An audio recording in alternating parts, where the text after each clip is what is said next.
I really enjoyed talking to you, Rafael.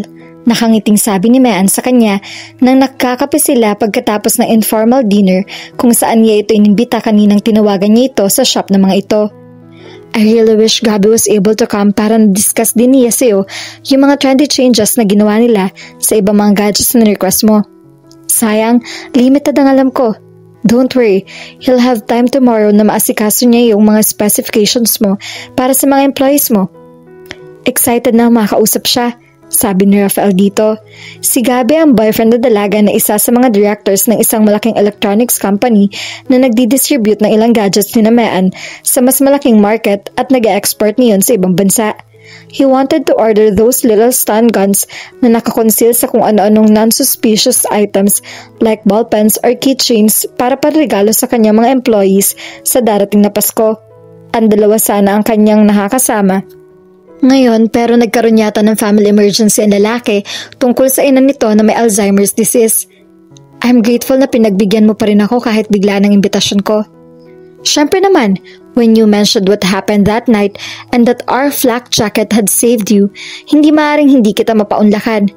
So, tinutulungan ka ni Kuya Rourke? That's good. Ipinagtataka ko yun actually. Inilis niya ako sa security agency nyo, then hindi naman malinaw kung ano ahensya ang tumutulong sa akin ngayon. He said he worked for them too. So now, curious ako sa agency na yun tulad ng curiosity ko sa inventions ng kuya mo. Really? Casual na sabi nito. Man was a talker. She would go on and on in explaining something that could be explained in a few words. Iyon ang kanyang naobserbahan dito sa kanilang mahigit isang oras na dinner. Then suddenly, she was climbing up. What was it about this organization? Do you know my friend? Sinong friend? Actually, kinakapatid ko siya. Her name's Alexa Ramos. Ah, anak ni Tito Armand. Of course, kilala ko siya. Hindi nga lang kami close kasi lagi siyang busy at bihira lang kami magpakita. Rourke impressed upon me that they were very close. Si Kuya at si Alexa? Of course, they work together. In this organization? Alumpihit si Mean. Mean, don't worry. I can be trusted. It's not for me to tell. I don't want to endanger anybody, Rafael. Napatuwid ang kanyang likod. What do you mean? Nasa peligro si Alexa? Sandali ito nagulat, saka tumawa. Oh no, she can take care of herself, don't worry. Naging maaliwalas na ang mukha nito. I get it, you like Alexa. Well, yes, I like her a lot. Kung ganun lang sana kasimple yun. Sympathetic na tiningnan siya nito. I like you. May gut feel ako na mabuti kang tao. So alisin mo ang worries mo kay Kuya dahil malapit lang sila magkaibigan ng nothing else. They'd been through a lot, lahat sila. But Kuya's crazy about his wife. Tumangutango siya. How about the other guy? Sinong other guy? Detective Blanco, yung kasama ng kuya mo kanina when they went to my office. Whoever he is, you're not to worry about him too. They seem to regard her like they really like her. Para na kasi sila magkakapatid doon. Bumuntong hininga ito. I wish I could tell you more, but nag-vibrate ang cellphone nito kaya nag-excuse ito para sagutin yon. Nakakunot ang noo agad nito. Yes, kuya. Kung ano man ang sinabi ng kapatid nito, agad itong namutla. Tumingin ito sa kanya at naalarma. Okay, I'll tell him. How close are you? Nakatingin lang siya rito hanggang sa isara nito ang cellphone nito. Rafael, what is it? Just to be on the safe side, where nag-vibrate ang kanyang phone. Siya naman ang nag-excuse. Nagulat siya nang makita kung sinong tumatawag. Alexa? Tanong agad niya nang ilapit niya ang cellphone sa kanyang tainga. Pay the bill and be ready. Seryosong sabi nito mula sa kabilang linya. May suspicious vehicle na namataan ng bodyguard mo sa kabilang kalsada. We'll be there in 5 minutes. What? What do you mean? Alexa, don't do anything foolish. Sambit niya. Pero wala na ito sa linya. Nakatiimbagang na itinago niya ang kanyang cellphone. What is wrong with her? She said she's coming, but she made it sound like she's the waswat. Sinenyasan niya ang waiter na dalhin sa kanya ang bill. Narealize niya na hindi nag-comment si Mean. Napatingin siya dito. She looked nervous. Mean, Binayaran niya agad ang bill sa tray at hindi na hinintay ang sukli. Oh God, I'm so sorry. When I invited you and your boyfriend, I didn't realize I might be putting you in danger. Nawala sa isip ko ang sitwasyon ko. That was careless of me. Ngumiti sa kanya ito. Rafael, it's okay. Look, padating na sina kuya. We better stay put. Patayo na sila noon. You mean, huwag muna tayong lumabas. Let's stay near the fire but not really out there. Your bodyguard. Lumingon siya sa tinitingnan nito at lumapit ng bodyguard nito sa kanya. This way, sir, sabi ng bodyguard niya na si Kenneth. Pinasusunod sila. Nakarating sila sa gitna ng foyer at sa inner area ng fine dining restaurant na iyon. It was almost 8:30 and customers were coming in to confirm their reservation with the matter. May hinawakan si Kenneth na sa tainga nito at may kinausap na mahinang tinig. He was wearing a microtransmitter phone, hula niya, gaya ng mga bodyguards ng presidente ng bansa. Sa kabila ng kanyang pagkamangha, he was starting to feel like walking on a dirt not his own. Nagsisimula na siyang maasiwa. When it happened fast. Nakatayo sila roon na para naghihintay na tumila ang non-existent na ulan. The next moment, Kenneth was shouting for them to get down as he covered both of them. Tumili si Mayan. Automatiko siyang kumilos para iharang ang kanyang sarili rito.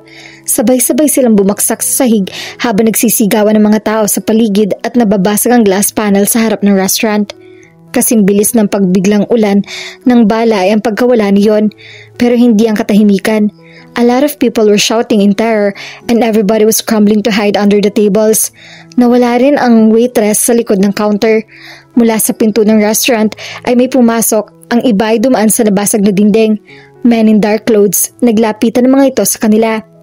Rafael was sweating, his mind racing to think of how he was going to defend his female companion. Umiiyak na si Mayan sa takot habang nakayup-yup ito sa kanya. Nakilala niya ang lalaking naunang lumapit. Mr. LaGuardia? Nagtuog at sima ng ulo si Mayan. Kuya? Mayan, anong nakatikimbagang na lalaki? Rafael, nanlaki ang mga mata niya nang makilala si Alexa. Agad niya itong hinila. Dapa, Alexa, baka bumaril sila. Bumagsak sa tabi niya ang babae. Rafael, it's okay. They got them. Is it safe? Tanong niya habang inihaharang dito ang isang braso. Tumango ito. Hawak na ng mga kasama ko ang mga buranil sa inyo sa labas. Sabi nito habang inalalayang tumayo ang nangangatal na si Mayan. Marirelieve na sana siya, maliban ang iangat niya ang isa pang kamay mula sa sahig at nagulat ng maramdamang basa iyon at malagkit. Tiningnan niya iyon at napamaang nang makitang basa iyon ng dugo. Agad niyang hinagilap ng tingin si Kenneth na nakahandusay pa rin. My God! Sambit niya.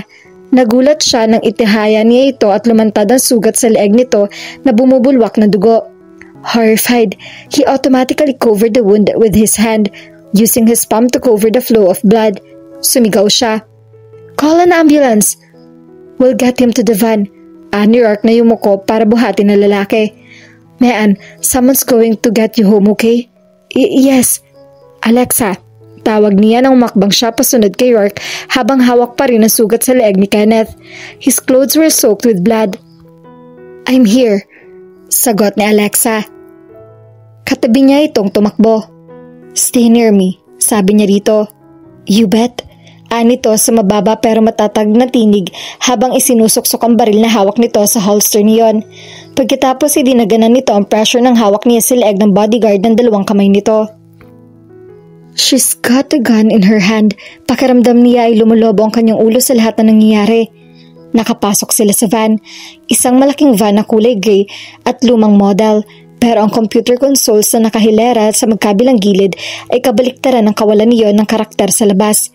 Somebody pulled something and stretcher appeared in the middle of the vehicle's interior. Hindi pa man siya nakakabawi dito, nakita niya si York LaGuardia, nagsasalita sa itim nitong wristwatch. Prep the White Room, we need Agent Doc, sabi nito. Agent Doc? Of course, the watch has a transmitter too. The vehicle started to move. Naramdaman niyang pumisil ang kamay ni Alexa sa ibabaw ng kanyang kamay na nakatapal pa rin sa sugat. Nakayuko ang ulo nito at kinakausap nito si Kenneth. Hang in there, Kenneth. Isipin mo parang initiation lang ito, okay? Doc is going to be waiting for you in the White Room. You know you'll be in good hands, okay, buddy? Tanging ang talukap ng mga mata ni Kenneth ang sandaling kumilos at ang indikasyon na naririnig nito ang sinasabi ni Alexa. Nararamdaman niya ang butil-butil na pawis sa kanyang noo pero hindi niya magawang pahirin iyon. He was starting to catch up on something at least. Alam na niya ngayon kung bakit hindi na nagpa-perform sa Alexa stage. Tulala pa rin si Rafael nang lisanin niya ang pagkagulo ng mga agents sa tinatawag ng mga itong White Room. It was a large, sterilized room full of state-of-the-art equipment one could find only in the most expensive private hospital. In transit, hindi siya makapaniwala nang malaman niyang hindi sa ospital dadalhin ang sugatang bodyguard, kundi sa isang private facility na hindi pa niya naririnig kahit kailan. He could claim to know all hospitals or medical clinics in the whole country. Pharmaceutical business ang kanyang industry at gumagawa siya ng gamot. He had never heard of a Black Bear medical facility, if it was anything medical at all. Ang suspect niya, ang White Room ay ang pang-espesipikong gamit ng agency na tinatawag na Black Bureau. Bago pa man sila makapasok sa loob, nalula na siya sa biometric technology. Bumukas ang highly technological gate ng building gamit ang iris recognition. May panel na binubuksan sa dingding sa tabi ng gate at nakatutok sa driver ng sasakyan. Kahit nakasara ang bintana ng sasakyan, binasa nang nakita niyang optical scanner ang mata ng driver gamit ang kung anong ilaw na nagmula roon at tumutok dito, pero parang hindi naman iyon nakakasilaw dito. Ang alam niya, ginagamit lamang ang biometric technology sa mga highly sensitive laboratories na pinapondohan ng mayayamang institution sa isang bansa. He had practiced in one of those institutions in Geneva. Wala siyang alam sa Pilipinas sa ganong institusyon. Bago pa man sila makarating sa White Room, mayroon pa siyang ibang nakitang ebidensya ng biometry. Hindi na lamang nagagamit ang mga iyon dahil halatang nabuksan ng lahat ng daraan ng patungo sa White Room para sa paparating ng mga agents dahil sa delikadong sitwasyon. They were all rushing to save a man's life, a man that was one of their own. Nang maibaba si Kenneth sa ibabaw ng operating table sa gitna ng kwarto, napilitan ng kanyang kamay ng kung anong namalinis sa material na kalmadong ipinatong doon na naghihintay na doktor. Nginitian siya ng matandang lalaki at pinasalamatan. Saka siya inutusang linisan ang kanyang sarili sa isa sa mga restrooms. Now, everybody, move out. Leave him to me and my assistants. Baling nito sa iba. He was a stranger there. Siya ang naunang lumabas. And now, he was standing in the corridor, not sure where to go or what to do. Rafael, napalingon siya. Lumabas sa pinto si Alexa. Nililinis ang kamay nito ng paper towel. Halika sa restroom, sabi nito. How do we know if he... Doc's making the machine breathe for Kenneth while he works on his neck. Alam niyang ginagawa niya. Kenneth will get through this. Look, this isn't the first time. Halika na. Hinawakan nito ang kanyang kamay at hinila. He might as well go habang naririnig ang papalapit ng mga yabag mula sa kabilang direksyon. Naglabasan na rin ang iba pang agents na hindi kailangan sa White Room. Hindi niya alam kung kaya ng utak niyang tumanggap ng iba pang impormasyon habang hindi pa nga niyon maproseso ang mga nauna.